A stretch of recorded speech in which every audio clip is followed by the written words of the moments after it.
Hello, and welcome to Sharing the Manual podcast, brought to you by You Insure, where we journey with you to finish well financially. This journey takes you to an intersection of life and money coaching. As we all know, how you live out your life in all areas has lasting effects on your money. Now, it has been said that emotionally connected men and women have better finances. My name is Amy Yu, and if you've seen my last name, you know why I've shortened it. And I will be your host. I am so glad that you've joined us on what is sure to be a memorable adventure. One where no topic is off limits. We understand that all areas of our lives are intertwined. We will talk money, emotions, even emotions around your money. Raising kids, which is sure to be a hoot, as they say the darndest things. Dating, relationships, marriage, grief in so many forms, whether it's a death, a divorce, an illness, or just your life not turning out how you thought it would. Because that, my friends, is very real, and I know that firsthand. We will tackle life's epic fails, celebrate the wins, overcome the obstacles, address the mountains and valleys in each other's lives. No rock will go unturned. This podcast is one of real, honest, genuine, humorous conversations where we share stories that are sure to inspire you, encourage, equip, and empower you to live out your best life. Our goal is to build connections, community of belonging, as you, my dear, are not the only one. We are journeying and navigating this life together, and I hope that you're ready to dive right in. Can I start by saying, wow, what a topic this is going to be. I have been working on this one for weeks. I didn't even know it was a thing until it was a thing. And then I spoke it out loud about one of my struggles with it. And what do you know? So many other people felt as though I was reading their minds. What the hell? And here I was. I thought it was just me being all crazy over here. Many of you heard me talk about picking your friends carefully, as you are an average of the 5 people you spend the most time with. Now, I have also said that your friends and your community can either make or break your finances. And I also believe this to be true. What I didn't know to be true is that we women, and I can only speak for us as I have not inquired regarding the mind of men, we women long for this close friendship, for this sense of belonging and community. But in reality, guess how many of us women feel alone, isolated? Now, granted, I know that COVID hasn't helped all of this. Oh my word, but the number of women that resonated with a quick video that I had put on my social media, they opened up a can of worms. And it all started with me sharing my vulnerability that I was struggling, that I was feeling more alone than ever, that I wanted friends, but yet I don't want friends. Now, talk about the paradox in that. You know, I want friends, but I don't want friends. Is your head spinning? Because I know mine is. Now, I do have close friendships. I call them my ride and die friendships, but they are 3 hours away, if not longer. And honestly, and I can count on them on less than, one hand. I was listening to a podcast that stirred all of this up for me and a visit from one of my besties. So she came this way to visit her daughter who's in college.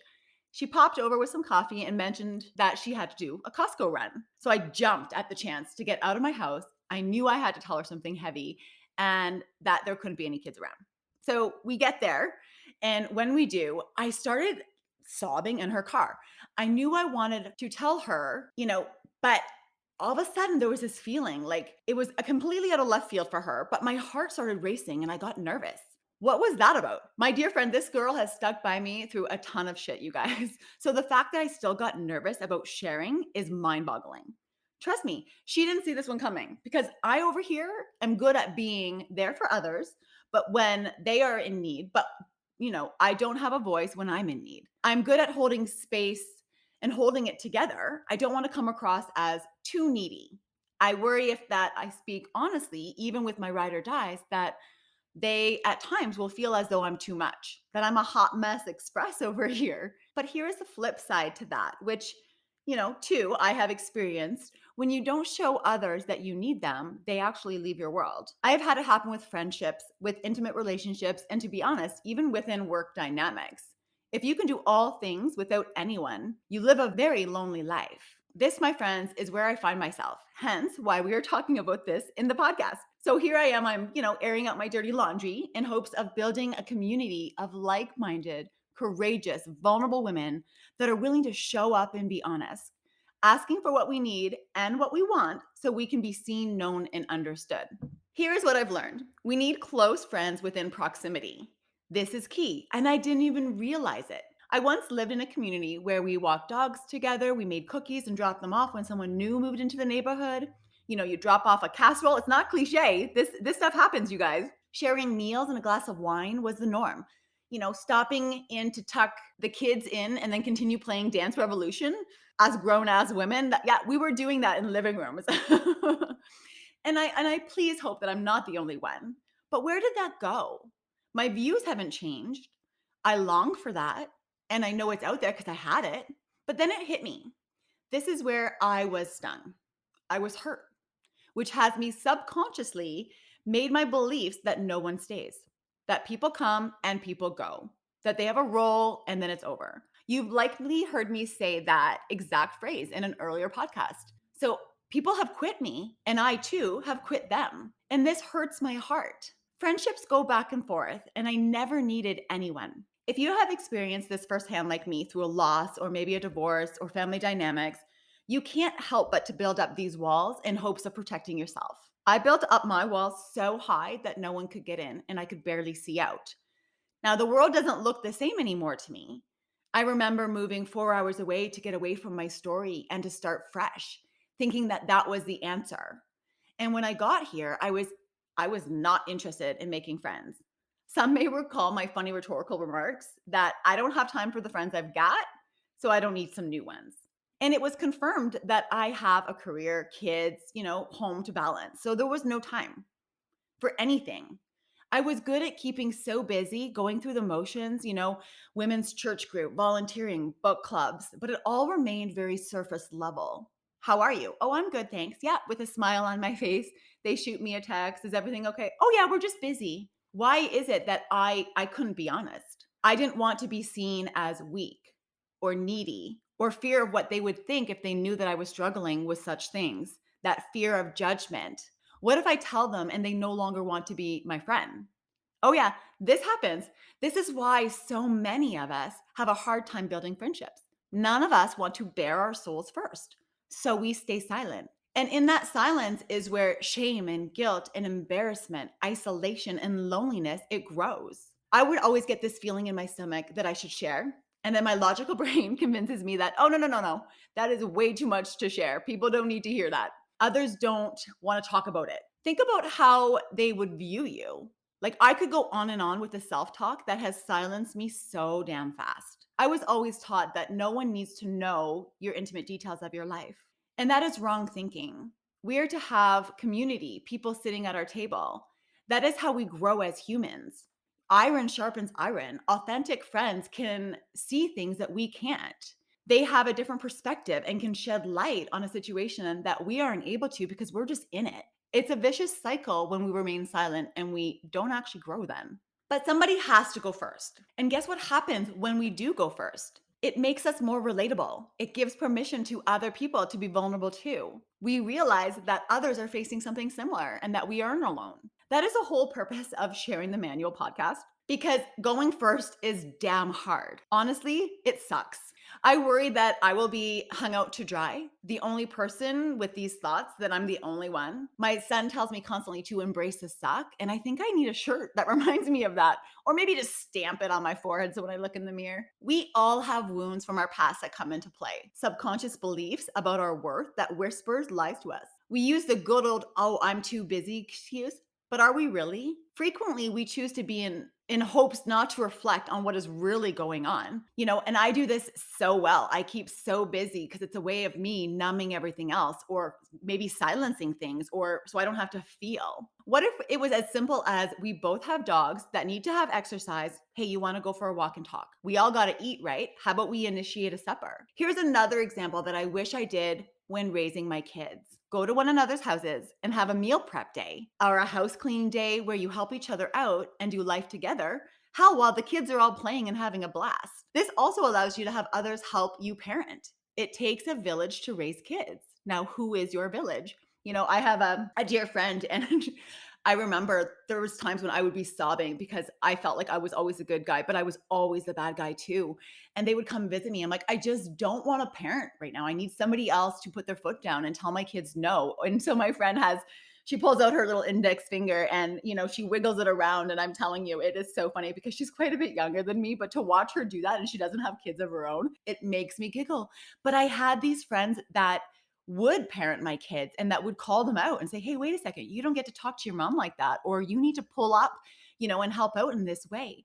We need that for each other. Now, why does it all sound so easy and then we don't do it? And it's true, we don't. It's easy to talk about but what we should do and how we should do it. And then I'm reminded by a wise lady who said, here, take it. And I was like, take what? She's like, my advice, because I'm not using it. Now, who else finds that funny? I hope that I'm not the only one. Recording a podcast is rather strange, as I definitely prefer dialogue and facial expressions to know if my audience is feeling it.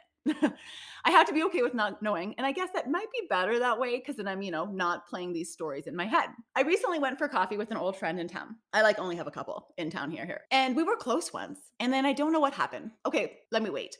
I do know what happened. Truthfully, life got busy and we no longer made time for one another. I knew that I was no longer initiating conversations. I got caught up in my own world that I forgot that others had shit going on and going down. I at times feel as though I'm a terrible friend or partner. I'm not good at this stuff, really. It's hard. Thoughts lead to actions, and what do you know becomes a reality. And this is a scary thought, might I add. These are the lies that I believed that keep me isolated, that I'm not a good friend, that I don't make a good wife, that, I'm a horrible partner, and that I'm not enough or that I'm too much. If I'm honest, we both feared that we had too much going on that the other wouldn't want to hear about it. Now, I realized over coffee that I missed her dearly, and we were able to be open about how our lives have been a shit show lately, and we laughed and we cried, and I left that day feeling more energized. It sounds crazy, but how can you be more energized after bearing your soul and being vulnerable? But we were. The conversation did not drain us at all. I didn't feel burdensome or needy. And let me tell you, we left nothing off the table, she and I. Really honest connections. We were both transparent. And why is transparency so hard? We are not the only ones going through shit. But it does. It comes down to who is willing to go first. And I get hung up on this daily. Typically, my ride or die friends can tell with the pitch of my voice. So guess what I do? I stop answering the phone and I text instead. I can put it off for a while, sometimes, until even my storm passes. And then for some reason, it's easier to talk about the shit show that we were in once we're out of it. Another lady shared that with me in one of the women's groups. She's like, oh yeah, I won't tell people what's going on in my life until after it's already done and gone. And then I'm like, oh yeah, I was going through this shit show. But absolutely is nothing wrong with us going through it. We are human. We have anxiety, we have worry and hurts and fears. We are wired for connection and belonging, but yet we sabotage the very thing. There's this quick saying, tacos fall apart, but we still love them. And I love that line, and I love the visual because I'm a visual person. We need more tacos. The world needs more tacos.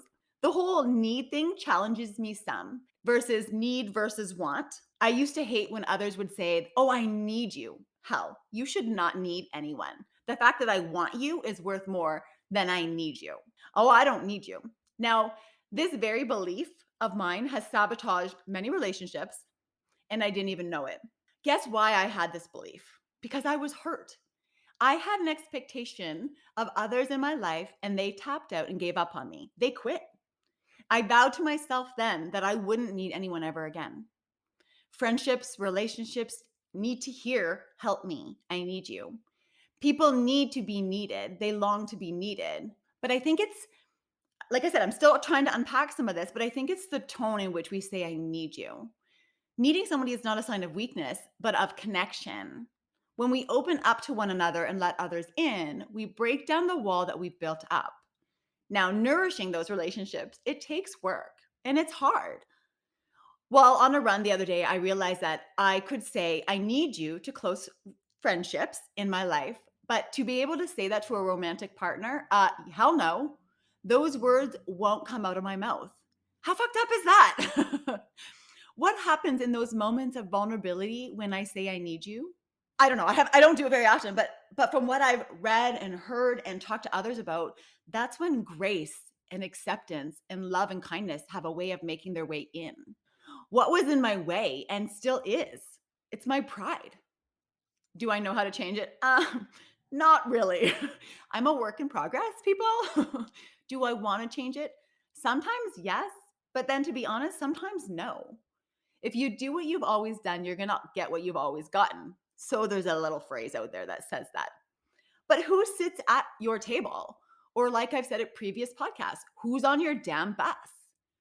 Would you welcome the accountability? Are you open to the hard conversations where truth is spoken out of kindness for you to see a different perspective? Are you showing up for others and saying the hard thing in the challenging moments? Are you a people pleaser? Do you look for niceness in friendships? Oh, yeah, there is a difference between niceness and kindness. I used to think that they were interchangeable, but they're not. Evaluate your friends. Where do they fall? My take on this is this: nice. Everybody likes nice. Relationships go well when we are nice. You get promoted when we are nice. We are accepted when we are nice. Nice is good at looking good. It's agreeable, it's friendly, and it's accommodating. Niceness is deceptive, it's dressed up, it's self-serving, it's entitled, it is fragile, and it gives up when not precipitated. So think about, what are your motives when you are nice? Now, there's so many benefits to being nice instead of being truthful and bold, but I believe that niceness is people pleasing. It's not authentic, and I used to be nice in hopes that others would like me. I think we all can do that. We all fall into that. Would you forgive a person's character flaws if they were nice to you? It's sad, but we do that. So here's my take on kindness. Kindness is genuine. It's real, it's honest, it's authentic. It has a hard center and a soft outer. It is someone that stays true to their values no matter what. They demonstrate the courage to be bold, to love others even when they are prickly, to love regardless of the outcome.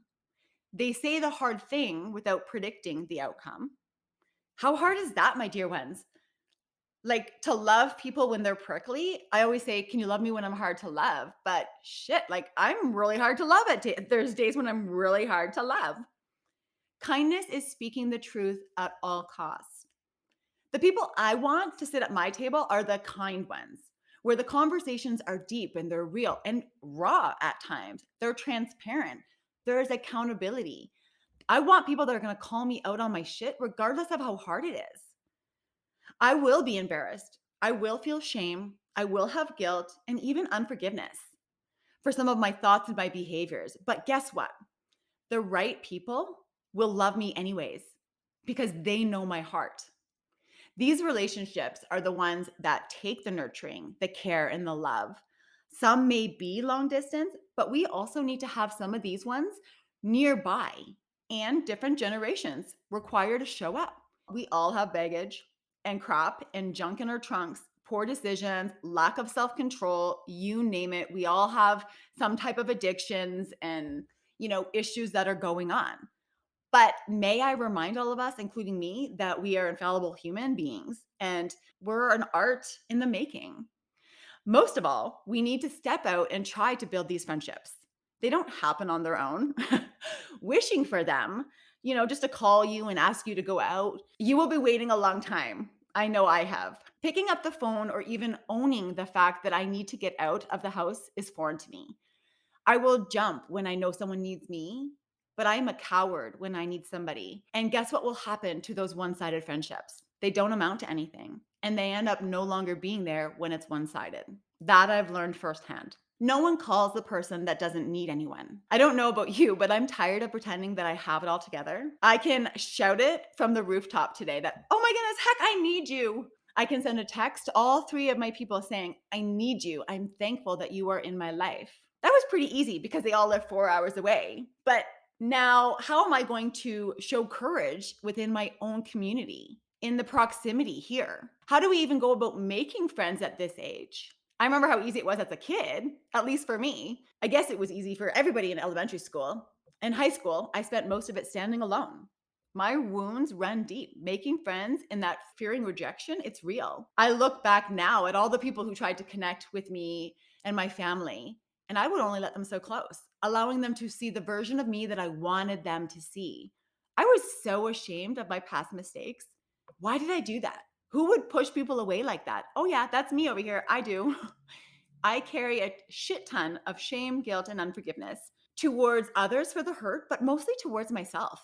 I have a hard time forgiving how I've treated others, for how I've lived out my grieving, my finances, forgiving myself for not being what others needed, and for them leaving our world. This realization is a very thing that is playing out in my marriage real time. I don't want to need him because then I'm giving him the power to shatter my world again if he chooses to. Why? Why is it that we think the worst? Even while I sit here and have coffee with my daughter, we are planning her 18th birthday dinner, and she is hesitant to make plans. But mom, what if the food is terrible? What if they want her to drink and she doesn't want to? What if, what if, what if? We all play this damn game. And I look at my sweet gal and I say, I'm like, but what if the food is good? What if it is so much fun? What if you have a fantastic 18th birthday with your friends who love you the way you are? It just might surprise you. How does that saying go that if you don't have expectations, you can never be let down or disappointed? But then what kind of life are you even living out then? Why is it so hard to give the benefit of the doubt to others? Now, they say the secret to building friendships is proximity, transparency, accountability, shared mission, consistency. So I want to break this down a little bit. Proximity within your very own community is key to be able to thrive. Transparency, go first, share your heart, be honest about where you are and how you feel. Being authentic and needing the other person requires letting down those walls. This is hard. Accountability, showing up, reaching out, be there even when they may be prickly. Speak through kindness, not niceness. Grow and become better humans together. Shared mission, same values to your core. You challenge each other to reach your potential and leveling up together to achieve a common goal. Consistency, don't give up when it's hard. Continue to show up for them and yourself. Consistently be open to growing and journey together. Two main words for me this year have definitely been curiosity and possibility. And those two words reframe all things. It changes my perception, the lens I look through, and the outcome that I'm being open to.